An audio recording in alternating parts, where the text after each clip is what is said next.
5월을 앞둔 4월 마지막 주일입니다. 어떤 교회에서 주일날 한 사람이 소리를 치고 있었습니다. 소리만 친 게 아니라 이 사람이 교회에 와서 문을 두드리면서 문짝을 마치 부시는 것처럼 소리를 내고 있었습니다. 문 열어! 문 열어! 사찰 집사님, 관리 집사님 깜짝 놀랐습니다. 빨리 뛰어나가서 아니 웬일입니까? 누구요? 이 사람이 말하기를 나 하나님이라는 사람 만나러 왔어. 하나님이라는 사람 어디 있어? 빨리 나오라 그래. 그래서 이 관리 집사님 이 사람을 뜯어 말리고 달래고 아무래도 말을 안 듣고 가지를 않아요. 그래가지고 마지막에 이 관리 집사가 이 사람에게 이렇게 말했어. 여기 하나님 없어. 하나님 없다고 빨리 가. 쫓아내는 데는 성공했으나 왠지 우리에게 씁쓸한 느낌을 주는 이 얘기입니다. 자, 이 얘기가 그 사람을 쫓아내는 데는 잘했지만 정말 우리 교회가 하나님이 없다면, 여기 하나님이 없다면 이게 어떻게 되겠습니까? 심각한 문제가 아닐 수가 없습니다. 그래서 이런 얘기할 때는 굉장히 웃으면서도 매우 슬픈 얘기가 아닐 수가 없습니다. 저는 요즘 교회를 생각하면 마음이 슬픕니다. 제가 지난번 노예를 갔는데 그 노회장께서 보고하시기를 지난 한 해 동안 우리 교단의 신자 수가 15,000명에서 2만 명이 줄었다는 거예요. 그래가지고 총대도 36명인가가 줄었다는 거죠. 그 다음에 경기노예 지역도 교회가 좀 줄어가지고 총회 가는 사람이 2명이 줄었다는 거죠. 아니 우리 교단에서만 15,000명에서 2만 명이 매년 줄면 다른 교회에서는, 다른 교단은 또 어떨까? 참 많은 생각을 하게 됐어요. 지지난주에는 제가 충청북도 제천을 갔는데 어떤 교회를 잠깐 지나가다 방문했는데 그 교회가 시장통에 있더라고요. 시장통 2층에 있는데 상가 건물에서 교회를 하는데 제가 목사님한테 물었어요. 교회님 얼마예요? 교회님 몇 명 모입니까? 했더니 15명 모인다. 어린이들은 몇 명이요? 했더니 어린이들은 아무도 없습니다. 안에 상가 건물에 그 시장통에 애들이 막 다니는데 아니 교회원은 안에 없다. 이거 어떻게 된 건가? 아니, 상당히 심각한 느낌을 받게 되고 야, 한국교회가 어렵긴 어렵구나 하는 생각을 하게 됐어요. 우리 한국교회 농어촌 교회 90%의 교회학교가 없습니다. 우리가 어릴 때 교회학교 주일학교에서 성경학교도 하고 뭐 크리스마스 연극도 하고 그러면서 자랐잖아요. 근데 요즘 아이들은 그런 추억이 없는 거예요. 앞으로 20년, 30년 후에 한국교회는 어떻게 되겠는가? 도시교회마다 젊은이와 청소년들이 많이 없어지고 있습니다. 교회만 생각하면 마음이 슬퍼요. 안타까워요. 그 어떻게 우리의 교회가 다시 회복될 수 없을까? 다시 한국교회가 부흥될 수 없을까?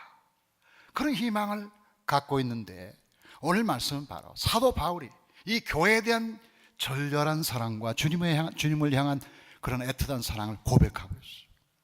자, 오늘 말씀은 사도 바울이 세 번째 전도 여행의 마지막 장소인 에베소에서 그 장로님들에게 하신 말씀입니다. 사도 바울은 모두 4번 선교여행을 떠났는데 마지막 4번째는 로마에 가서 순교했기 때문에 그 선교여행으로 안 본다면 3번 갔어요. 이 3번의 마지막에 드디어 에베소에서 3년간 같이 고락을 같이 했던 장로님들을 밀레도에 모아놓고 자기의 마음을 고백하고 토로하면서 앞으로 내가 어떻게 될지 모르지만 장로님들에게 교회를 부탁합니다.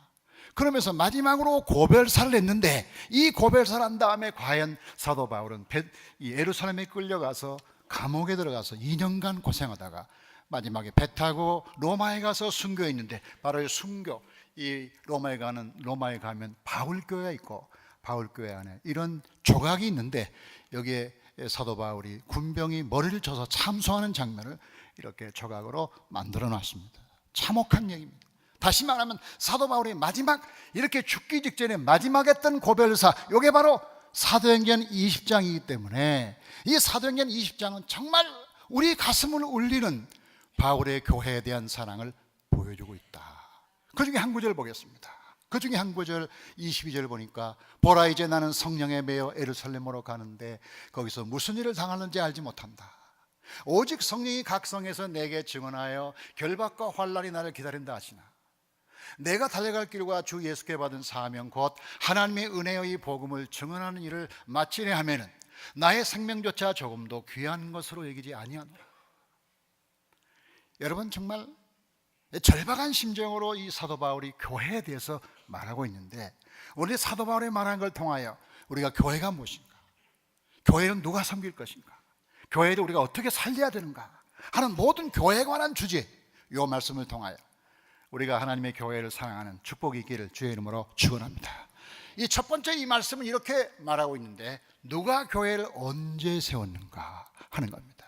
이 사도 바울의 관심은 누가 교회를 세웠는가, 언제 세웠는가인데 28절이 답이에요. 28절 보니까 여러분은 자기를 위하여 또는 온 양떼를 위하여 삼가라. 성령이 그들 가운데 여러분을 감독자로 삼고 하나님이 자기 피로 사신 교회를 보살피게 하셨느니라. 한번 따라 할까요? 하나님이 자기 피로 사신 교회를 보살피게 하셨느니라. 자, 하나님이 자기 피로 샀다, 자기 피로 샀다. 이것이 이제 바울이 말한 교회라고 말할 수가 있어요. 우리가 교회에 대해서 말할 때 가장 대표적인 교회에 대한 말씀은 마태복음 16장이죠. 마태복음 16장에서 가이사라 빌립보에서 예수님이 내가 누구냐 하고 물은 다음에, 그런 다음에 18절 이렇게 말씀하셨죠. 또 내가 내게 이르노니 너는 베드로라. 내가 이 반석 위에 내 교회를 세우리니 음부의 권세가 이기지 못하리라. 이 하나님의 유명한 주님의 말씀을 통해서 교회의 5가지 특징을 볼 수가 있다. 첫 번째, 교회는 예수님이 세우신다. 여기서 내가 세운다고 강조하고 있습니다. 두 번째, 예수님이 교회의 중심이시죠. 그래서 내가 내 교회를 세운다고 말하고 있다. 이 세 번째, 교회는 성장하게 되어 있다. 이 교회가 성장하는 것은 목회자가 잘해서 그런 게 아니에요. 아니, 지리적인 여건이 좋아서 그런 게 아니에요. 교회 안에 하나님의 생명이 있어요. 그 생명 때문에 교회가 자라는 거예요. 교회는 성장하게 되어 있다. 네 번째가 있는 게 뭐냐? 교회는 반드시 반대와 박해를 받는다. 음부의 권세란 말 나와요. 그러니까 교회가 영적인 공동체이기 때문에 교회를 허무는 음부의 권세가 늘 있기 마련이었어요. 그러니까 교회는 늘 반대와 방해를 받을 수가 있다. 그런데 5번째가 중요해요. 그러나 교회는 반드시 승리한다. 다 같이, 그러나 반드시 교회는 승리하는데 왜? 교회를 하나님이 세우셨기 때문이다. 그래서 우리가 교회를 실제로 예수님이 이 땅에 와 세웠지만, 교회는 예수님의 단독 작품이 아니라 삼위일체 하나님의 합작이라고 봐야 돼요. 이런 도표를 그리면 어떨까 해요. 자, 보시면 우리가 교회가 어떻게 생겼냐 하고 물을 때, 예수님이 세웠지만 이것은 3가지 삼위 하나님과의 관계를 가져야 된다. 성부 하나님이 교회를 디자인하셨어요. 설계하셨어요. 그분은 교회 설계자셔. 그래서 에덴 동산을 지으시고 이스라엘 백성을 통하여 교회의 그림을 그리셨죠. 예수님, 하나님이 교회를 설계하신. 자, 그리고 예수님이 이 땅에 오셔서 직접 교회를 세웠는데, 예수님은 건축자죠. 말하자면 예수님이 목수잖아요. 예수님의 최고의 목수의 작품은 자신의 몸으로 십자가를 세워 교회를 세운 거죠. 예수님은 교회의 건축가시다. 그리고 그 교회에 성령님이 계시면서 그 성령이 늘 우리를 새롭게 하시고 강하게 하시고 능력을 부어주신다. 그래서 성삼위 하나님의 공동작품, 이것이 교회라고 볼 수가 있어요. 자, 그런데 그 중에서도 예수님과 교회의 관계를 생각하면, 자, 예수님께서 살아계실 때 12제자를 데려다니시면서 그들과 사랑의 교제를 나누시면서 하나님의 나라의 진리를 말씀했죠. 산상수훈도 말하고, 또 예수님의 비유도 말씀하시고, 또 아픈 사람도 고쳐주시고, 예수님께서 이렇게 12제자를 데려다니시면서 생전에 3년 동안 그렇게 활동하셨죠.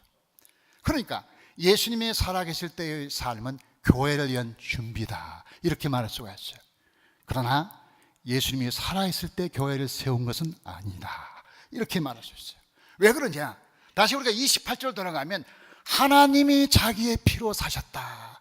이 자기 피라는 건 하나님이 직접 피로 흘린 건 아니지만 그의 아들이 흘렸잖아요. 예수님이 흘렸잖아요. 그럼 예수님이 흘렸다고 안 하고 자기 피라고 말했냐? 하나님과 예수님은 동일시된다. 삼위일체 하나님입니다.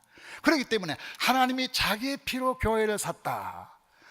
하나님이 그의 아들을 보내서 자기 피로 십자가에 죽이시고 그를 부활시킨 다음에 성령이 임하기 전까지는 교회 아니에요. 교회 기초를 놓은 건 맞아요. 이게 교회 아니에요. 그거는 예수님의 피가 없이는 교회 아니에요. 부활 사건이 없을 때는 교회 아니에요. 이렇게 정리할 수 있어요. 자, 예수님이 생전에 교회의 기초가 놓았다. 예수님의 생에 교회가 설립된 것은 아니다. 예수님이 부활하기 전 교회는 탄생하지 않았다. 이렇게 말하는 게 맞아요. 교회는 예수님의 십자가와 부활과 성령의 감동을 통해서 생겨난 줄로 믿습니다. 우리가 교회 안에 산상수훈을 좋아하는 사람 많아요. 산상수훈 참 아름답죠. 산상수훈은 힌두교도인 깐디도 좋아했고 비폭력 혁명을 거기서 일으켰죠. 자, 우리가 예수님의 비유 참 아름답죠. 예수님의 비유는 참 아름답지만 신천지가 예수 믿는 사람을 가장 유혹하는 방법이 비유의 해석입니다. 비유를 해석해 주겠다는 사람은 일단 신천지로 의심해도 상관이 없습니다. 자, 예수님이 죽은 사람 살리고 병든 사람 고쳤다.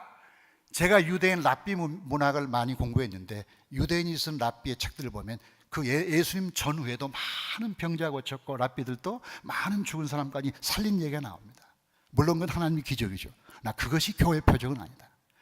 교회의 가장 중요한 표적은 하나님이 그의 아들을 십자가에 죽이시고 자기 피로 사셨다. 다 같이 하나님이 자기 피로 교회를 세우셨습니다. 교회는 예수님이 십자가에 죽으시고 그 다음에 부활하시고 성령이 임할 때 그때 교회가 생겼다. 그래서 십자가는 교회의 기초입니다. 부활은 교회의 기둥입니다. 성령은 교회의 능력입니다. 이것이 바로 교회의 파운데이션, 교회의 반석이에요. 이 반석 위에 교회가 세워졌어요. 저와 여러분이 다니는 교회는 이런 교회예요. 자, 그럼 두 번째 질문이 뭐냐? 사도 바울이 누가 교회를 어떻게 섬길 것이냐의 문제예요. 28절 다시 돌아갑니다. 가면 성령이 그들 가운데 여러분을 감독자로 삼고, 다 같이 감독자로 삼고. 자, 성령께서 감독자를 세웠다. 그럼 감독자가 누구냐? 그 당시에 감독자는 에베소 교회 장로님들입니다.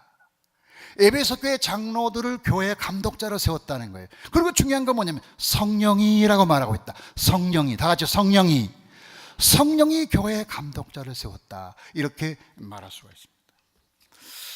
여러분, 우리가 예수님이 살아계실 때는요, 성직자가 필요가 없어요.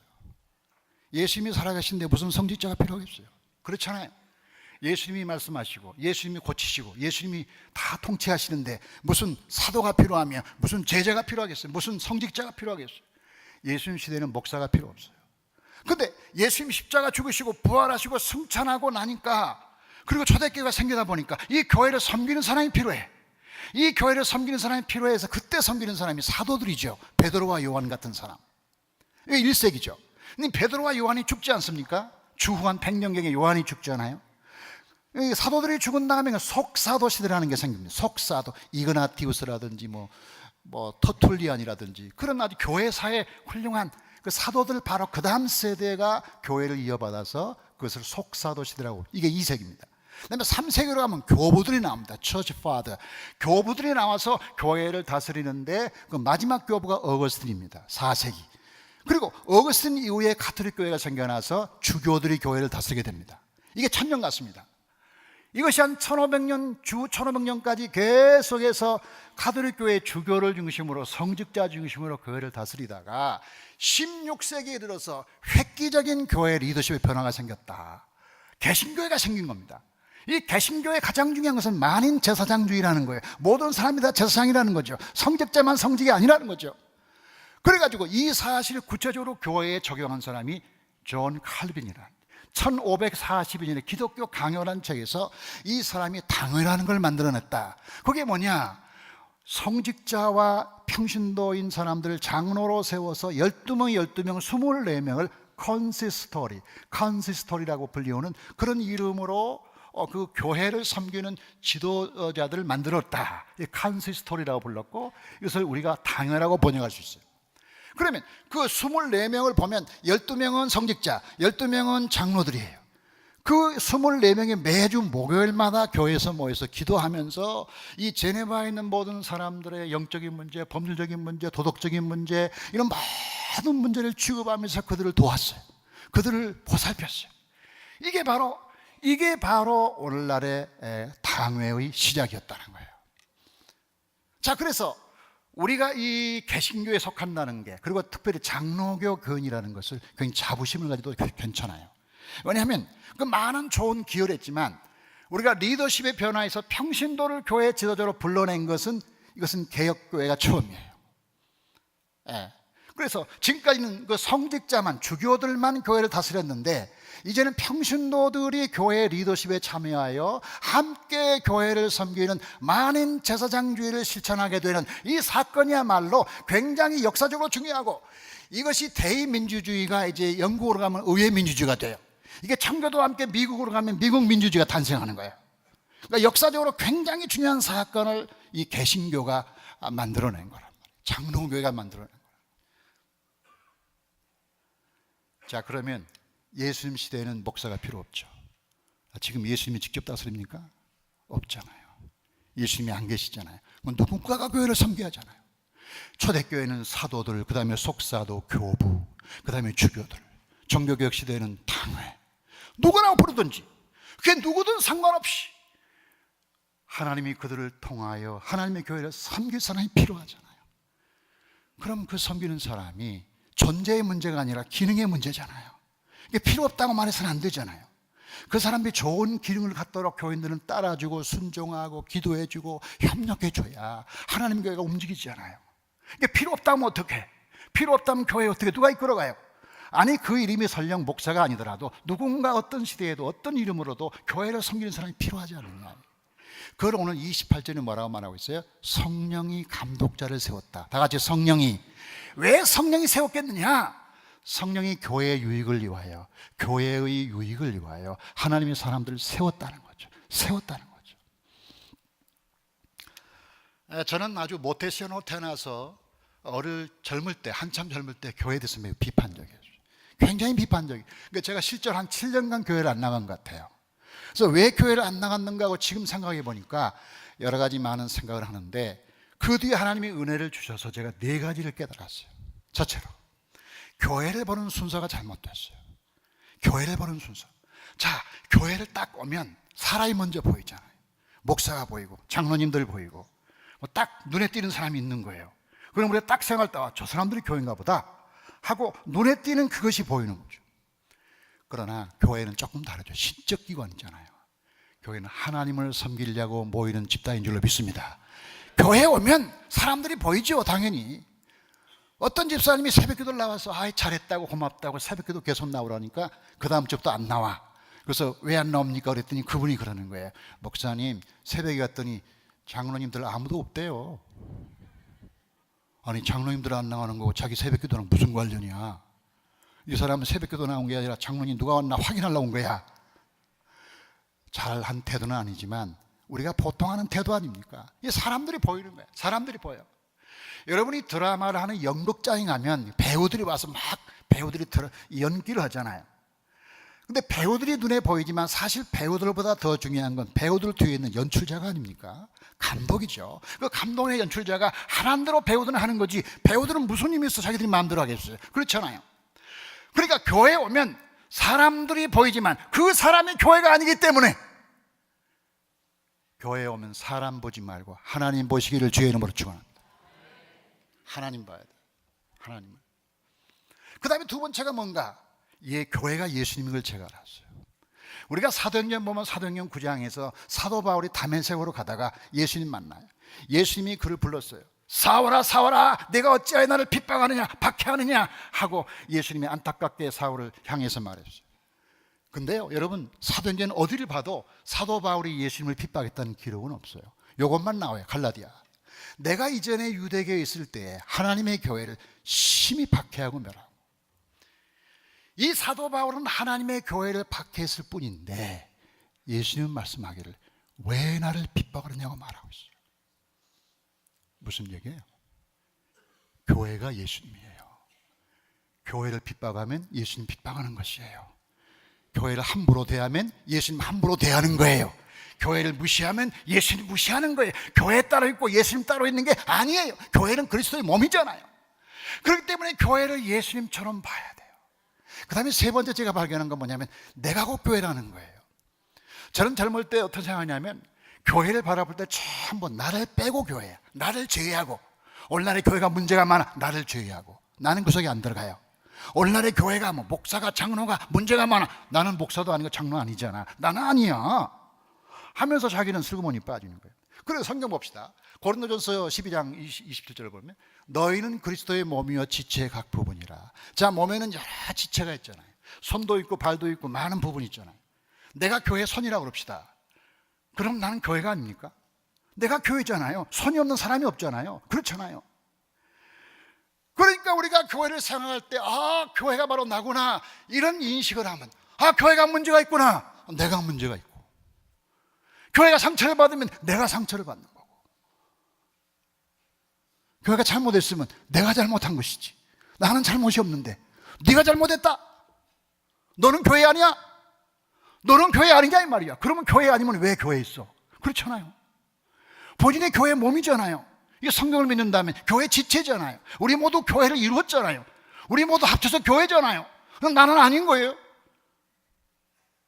논리적으로도 안 맞고 성경적으로도 안 맞는 거지. 네 번째가 참 중요해요. 교회인 것은 교회에 문제가 없어서가 아니라 하나님의 사랑 때문에 교회인 것을 제가 알았어요. 여러분이 한스 큉이라는 유명한 신학자가 있는데 그 사람이 쓴 교회란 무엇일까? 라는 책에서 이 한스 큉이 예화를 들었는데 굉장히 좋은 얘기를 들었어요. 자, 어떤 동네에 굉장히 부잣집 아들이 있는데 이 부잣집 아들이 굉장히 노블하고 부자고 잘나간 그런 신랑감이 있는데 이 사람이 그 동네에 가난한 아가씨를 사랑하게 됐어요. 가난한 아가씨, 아주 너무너무 가난하고 그런 집안의 아가씨를 사랑했는데 그 사랑해서 드디어 결혼하게 됐어요. 그런데 이 신랑이 결혼식장에 가보니까 깜짝 놀랐어요. 이 결혼식장 가보니까 신부가 웨딩드레스를 입기는 입었는데 이 웨딩드레스가 아주 낡아빠진 걸 입고 온 거야. 낡아빠진 데다가 막 여기저기 기워가지고 볼 수가 없는 거야. 그러니까 하객들이 뭐라고 말하냐면 아니 저 신부 이상하다, 신랑하고 격이 안 맞네, 신랑은 부자인데 왜 신부가 저 모양이지, 다 떨어진 옷을 입고 왔네 하면서 신부를 흉보는 거야. 그렇다고 신랑이 신부를 버리지는 않아요. 왜요? 신랑이 사랑한 것은 신부의 옷이 아니니까. 그래서 이 한스 큉이 이렇게 썼어요. 어느 시대나 교회는 불완전하다. 마치 낡은 드레스를 입은 신부와 같다. 그러나 신부가 신부인 것은 신부가 입은 옷 때문이 아니라 신랑의 사랑 때문이듯이 교회가 교회인 것은 교회의 완전성 때문이 아니라 예수님이 가진 완전한 사랑 때문이다. 교회의 완전성은 교회 자체에서 나오는 것이 아니라 신랑이신 예수님에게서 나온다. 그날 신부의 옷이 더러웠으나 시간이 지나면 깨끗하게 될 것은 신랑이 그를 사랑하기 때문이다. 교회도 그렇다. 우리 모두 다 완전하진 않아요. 그리고 옷은 깨끗할수록 좋아요. 옷이 더러운 것을 정당화하지만 안 돼요. 옷은 깨끗해야 되지만 옷이 더러운 것이 신랑의 사랑을 대체하지 않아요. 신랑은 신부의 옷을 사랑한 게 아니에요. 신부의 연약함을 사랑하고 신부의 부족한 걸 사랑한 거예요. 사랑은 모든 걸 다 감싸 안는 거예요. 우리가 교회를 볼 때 문제가 많고 여러 가지 실수가 많고 초대교회부터 지금까지 교회가 많은 실수했잖아요. 제 전공이 교회사예요. 제 전공이 영성사예요. 초대교회부터 지금까지 교회 역사를 보면 어느 시대인들 교회가 완전한 시대가 있었는가? 초대교회는 초대교회대로, 중세교회는 중세교회대로, 근세, 청교개혁 그 이후에까지 교회는 다 문제가 많고 실수가 많았어요. 만약에 실수 때문에 교회를 폐기해야 된다면 진즉 교회는 문 닫아야 돼요. 교회는 실수에도 불구하고 하나님의 사랑 때문에 있는 거예요. 하나님의 사랑이 있는 한 교회는 잘 되게 돼 있어요. 우리가 우리의 불완전을 정당화해서는 안 돼요. 다만 우리가 불완전하기 때문에 교회 문 닫아야 된다, 그런 주장하면 안 되는 거예요. 교회의 완전성은 교회 자체에서 나오는 게 아니라 하나님의 사랑에서 나오는 줄로 믿습니다. 하나님의 사랑하기 때문에 교회가 있고 하나님의 사랑하기 때문에 교회가 존재하고 앞으로도 갈 거예요.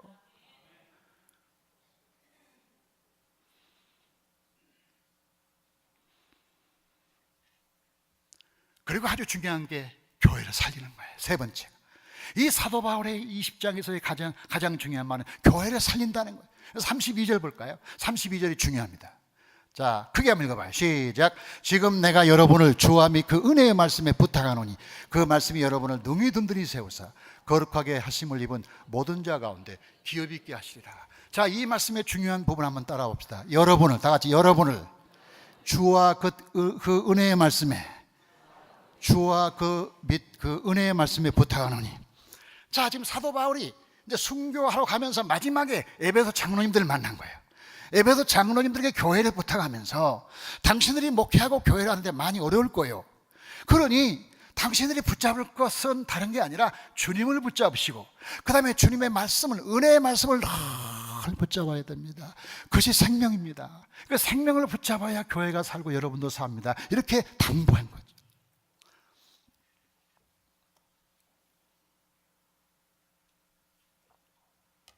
제 친구 중에 강원도 산속에 들어가서 개간하면서 거기서 부부가 살겠다는 그런 친구가 있어요. 이 사람이 강원도 깊은 산속에 들어가서 산을 사가지고 이제 개간을 시작한 거죠. 뭐 나무를 베고 뭐 잡초를 베어내고 큰 돌멩이를 굴려내고 뭐 자갈을 골라내고 해가지고 그냥 고생하면서 거기를 막 일궜어. 그러니까 매일 한 게 그거죠. 이 사람이 이제 원하는 것은 옥수수 심고 감자 심고 이제 그러기를 원한 거예요. 그런데 이제 가을에 친구가 갔는데 안에 아무것도 없는 거예요. 감자도 안 나고 옥수수도 안 났어. 열심히 했는데 그래서 이 친구가 친구에게 물었어요. 잡초 안 걸러내? 잡초 안 걷어냈나? 걷어냈잖아요. 돌멩이 안 굴러냈니? 굴러냈잖아. 바위는 바위 캐냈잖아. 찍는 굴 다 없앴잖아. 근데 왜 열매가 없지? 씨는 심었니? 씨를 안 심었네. 제가 만든 얘기입니다. 설마 이런 사람이 있겠어요? 다 개간하고 뭐 이것저것 다 만든 다음에 씨를 안 심는 이상한 사람이 있겠냐고요. 이 사람 없죠. 그 얘기죠. 나 이거 제가 지금 묻는 것은 뭐냐? 오늘날의 제도에, 교회 제도에 문제가 있어요. 잡초도 좀 베어내야 되고 돌멩이도 끄집어내야 되고 자갈도 좀 끄집어내야 되고 교회 보니까 좀 문제가 있어서 이런저런 거 고쳐야 되고 좀 많이 손대야 되겠다. 아무리 손대도 씨를 심지 않으면 열매는 없습니다. 교회를 고치기만 해서 교회가 달라지는 시대는 없습니다. 생명의 씨를 뿌려야 됩니다. 생명의 씨를 뿌리지 않고 계속 그러면 안 된다고 지적만 했다고 그 시대의 교회가 달라진 역사는 2000년 역사에 한 번도 없었습니다. 잡초 걷어내야죠. 바위 파내야 되죠. 돌멩이 주워내야 되죠. 돌멩이 주워냈다고 거기에 옥수수가 생깁니까? 나 그런 옥수수 좀 먹고 싶어. 그런 감자 좀 먹고 싶어. 골라내야죠. 필요하죠. 나 그것이 교회의 가장 근본적인 문제는 아니. 내가 주와 은혜의 말씀께 너희를 부탁하노니 주님과 은혜의 말씀이 없는 교회는 아무리 이것저것 다 준비해도 아무 소용이 없어요. 뭐 교회 제도를 정비하고 정관을 새로 만들고 리모델링하고 뭐 다시 교육관을 지어도 그 교회에 예수님의 생명이 없는데, 그 예수님의 생명이 없는데, 사랑이 없는데, 미움밖에 없는데, 지적만 있는데 무슨 교회가 되겠어요? 되겠습니까? 교회가 두 가지 사명이 있다고 오늘 말하고 있어요. 그게 뭐냐? 28절에 보니까 보살펴라, 내 양들을 보살펴라, 이거 하나 하고, 그 다음에 29절과 30절에 보니까 교회 안에 어그러진 사람들이 있다. 어그러진 사람이 들어올 것이다. 반드시 들어온다. 사도 바울의 예언입니다. 29절 한번 보여주세요. 29절 보여주세요. 29, 30절 말씀 보니까 내가 떠난 후에 사나운 이리가 여러분에게 들어와서 그 양떼를 아끼지 아니하며 여러분 중에서도 제자들을 끌어 자기를 따르게 하려고 어그러진 말을 하는 사람들이 일어날 줄을 내가 아노라. 지금은 아니지만 교인들이 많아지면 반드시 그런 이단들, 이상한 사람들 들어온다. 그러면 교회 감독자를 비롯한 교회 사람들은 뭐 하느냐? 두 가지죠. 양떼를 돌보고 양떼를 지키고, 두 가지 중에 하나 아닙니까? 돌보고 지키고, 다 같이 돌보고 지키고, 이 두 가지를 하는 거예요, 교회라는 건. 일산 어디에서 일산이 막 개발될 때 어떤 주택단지에 갑자기 어느 날부터 모텔을 짓는 그런 열풍이 불기 시작한 거야. 이 사람들이 다 주택에서 아이들도 있고 초등학교도 있는 조용한 마을에 갑자기 땅 투기꾼들이 와가지고 거기 사가지고 모텔을 짓는 거야. 호텔을 짓는 거야. 그래가지고 굉장히 아이들 보기에 민망하고 굉장히 술집도 들어오고 아주 분위기가 안 좋아졌어요. 그래 사람들이 이 모텔 들어오지 말도록 운동하는데 그 운동의 제일 기수에 그 교회 목사님이 그 일을 주도한 거야. 그 교회 목사가 막 사람들 데리고 와서 막 모텔 짓는 거 반대하는 운동을 하게 된 거죠. 건축업자가 한 번은 목사님을 좀 봅시다 해가지고 식당에 가서 식사를 잘 대접한 다음에 이렇게 말했다고 그래요. 목사님, 목회는 아시죠? 모텔 반대하는 게 목회입니까? 그냥 목회만 하시면 될 거 아닙니까? 목회자는 양을 돌보는 사람이 목회라고 들었는데, 양을 돌보면 되는 것이지, 모텔 짓든 말든 이게 무슨 상관입니까? 목사님이 숟가락을 딱 놓은 다음에 그 사람을 쳐다보고 이렇게 말했어요. 나는 양을 지키기 위해서 이리 와도 싸웁니다. 나는 양을 지키기 위하여 이리 와도 싸웁니다. 아멘 하든 말든.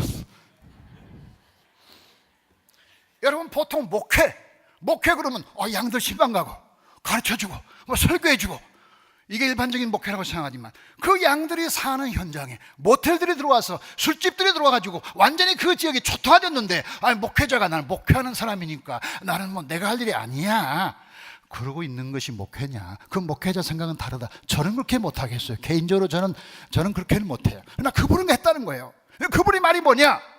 나는 양을 지키기 위하여 이리 와도 싸웁니다. 저는 이리 와 싸울 겁니다. 저는 목자로서 하나님이 보내셨고, 여러분이 공동회를 통해 저를 담임 목사로 불렀고, 이중표 목사가 지명했고, 아멘.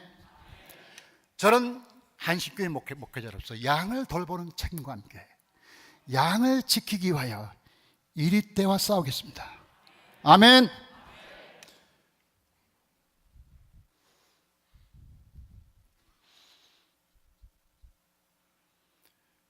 우리가 교회를 할 때 순수한 교회는 없어요. 완전한 교회는 없는 거예요. 저는 그래서 이 성 프란시스코를 너무 좋아해요. 이 성 프란시스코는 12세기, 13세기의 성자 아닙니까? 문둥이를 가슴에 품었다는 거 아닙니까? 나는 그래서 좋아한 게 아니라 다른 이유로 좋아해요. 제가 성 프란시스코를 좋아하는 이유는 그가 교회를 사랑했기 때문에. 얼만큼 교회를 사랑했냐? 그가 살던 교회는 사랑할 만한 교회가 아니었어요. 사랑받을 만한 대상이 아니야. 왜 그러냐? 십자군 전쟁을 7번이나 해가지고 완전히 교회의 신뢰도를 땅에 떨어뜨렸어요. 십자군 사람 죽이는 운동 아닙니까? 이거 해가지고 교회가 완전히 망한 거예요. 두 번째, 교황권의 타락과 침체로 완전히 교회가 막 도덕적으로 무너졌어요. 교황들이 사생활을 낳는 건 비일비재했어요. 과거의 문서를 보면 이건 상상할 수 없는, 이건 교회가 완전히 무너져야 돼. 그 다음에 세 번째는 이 무슨 질병이 돌아가지고 완전히 유럽 사람들의 3분의 1이 죽었어요. 떼죽음을 당해. 이런 아주 절벽한 상황에서 사람들은 세 가지 반응을 보였어요. 대부분의 신자는 무관심, 침묵. 그 다음에 일부 교인들은 떠났어요. 교회를 안 나와. 그 다음에 아주 극소의 사람은 개혁가라고 불리는 사람들은 교회를 맹렬하게 공격했는데 사실은 교회 개혁이 아니라 교회 파괴였죠. 왈도프라든지 이런 교회 파괴자들이 있었죠. 자, 그런 상황에서 성 프란시스코는 어떻게 해야 이 교회를 살릴까? 성 프란시스코의 관심은 어떻게 해야 어머니 교회를 살릴 수 있을까? 그래가지고 고민하는데 하나님이 한 번은 말씀하기를 내 교회를 수축하라 해서 이 성 프란시스코가 세계 교회를 실제로 수축합니다. 무너진 교회를 다시 쌓아가지고 지입니다. 그리고 일생 동안 성 프란시스코는 교회를 새롭게 하는 그 일에 헌신하는데, 그는 일생 동안 교회를 한 번도 떠나지 않고, 그래서 엄밀히 말해서 성 프란시스코가 깨어나는 것은 문둥병 환자가 아니라 문둥병 같은 교회를 깨어났다. 이 교회의 사가들의 얘기예요. 문둥병자 같은 교회를 그는 버리지 않고 깨어났다는 거죠. 그 속에서. 그래서 성 프란시스코가 마지막 죽으면서 유언을 남겼는데, 유언을 보겠습니다. 프란시스코의 유언입니다. 형제들은 서로 사랑해야 한다. 우리의 거룩한 성녀인 청빈을 언제나 사랑하고 지켜야 한다. 또한 거룩한 어머니 교회와 그 종들에게 충실하고 순명해야 한다. 교회와의 단절은 곧 그리스도와의 단절이다. 프란시스코의 마지막 말입니다. 그리고 이 프란시스코의 모든 교회에 대한 믿음을 딱 한마디로 말하면 이겁니다. 교회 안에서 교회와 함께, 다 같이 교회 안에서 교회와 함께, 교회 밖으로 나가서 교회를 개혁한답니다. 교회 안에 계세요. 교회 안에 계세요. 여러분이 교회예요. 그리고 교회와 함께. 어떻게 교회와 함께? 오늘 말씀 19절 보니까 모든 겸손과 눈물이며 인내로 하나님의 한국교회를 세우는 거, 수많은 사람의 눈물과 땀으로 여기까지 온 겁니다. 한신교회 세우는 거, 이 교회 건물 짓고 땅 사는 거, 수많은 사람이 눈물로 헌금하고 눈물로 교회한 거예요. 그동안의 교회가 존치 못한다, 헐어야 된다고 할 때, 또 교회가 여러 가지 법적인 문제가 여러 가지 있을 때, 이런저런 문제 가지고 교회가 수많은 사람의 눈물을 흘리면서 이 교회를 지켜왔는데, 미국의 속담에 그런 거 있죠. 농부가 마구간 하나 짓는 것은 3년 걸리지만 말이 뒷발길질 한 번 해가지고 마구간이 무너진다. 3년간 마구간 열심히 지어도 말 한마디가 잘못해서 뒷발길질하면 마구간 무너진다는 거죠. 교회 무너뜨리지 마세요. 아멘. 교회를 살립시다.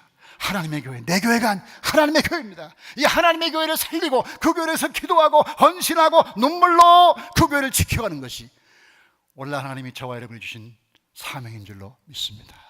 그 위대한 사명을 위하여 한신교회를 세워간 거룩한 성도 여러분 되기를 주의 이름으로 축복합니다. 하나님 감사합니다. 거룩한 이 시간 우리 모두 주께 나와 기도하며 이 아름다운 주일에 주님 우리 교회를 더 사랑하게 해달라고, 우리 마음에 사랑을 부어달라고 기도합니다. 수많은 성도가 헌금하고 헌신하고 눈물과 땀으로 이 교회를 지켜왔습니다. 하나님, 교회 안에 자갈도 있고 잡초도 있지만 그러나 생명의 씨를 뿌리지 않는 채 우리 자신이 교회를 망가뜨릴 수는 없사오니 하나님의 교회를 세워 주시옵소서. 하나님, 예수님이 세운 교회 이제는 우리가 세워가도록 주여 도와 주시옵소서. 하나님, 우리가 바로 교회이며 예수님이 교회임을 믿습니다. 하나님, 교회는 교회 자체에서 완전성이 오는 것이 아니라 하나님의 사랑을 통하여 완전한 교회로 가는 줄로 믿사오니 하나님의 사랑을 많이 부어주시옵소서. 한국교회는 심히 어렵고 농촌교회 90%가 교회 학교가 없고 아주 교회마다 어려운데 그나마 그 어려운 교회를 흔들어서 그 교회를 완전히 침체로 빠뜨리면 우리는 어디 가서 예배하며 우리는 어떻게 신앙생활을 더 계속 해야 되며 우리의 자녀들은 어디로 교회를 가야 합니까? 심각한 문제입니다. 교회를 사랑하는 교인들 되게 하여 주시옵소서. 하나님의 교회를 가슴에 품고 우는 성 프란시스코처럼 교회 안에서 교회 안에서 하나님을 섬기는 모든 성도가 되게 하여 주시옵소서. 예수 그리스도 이름으로 감사하며 기도하옵나이다.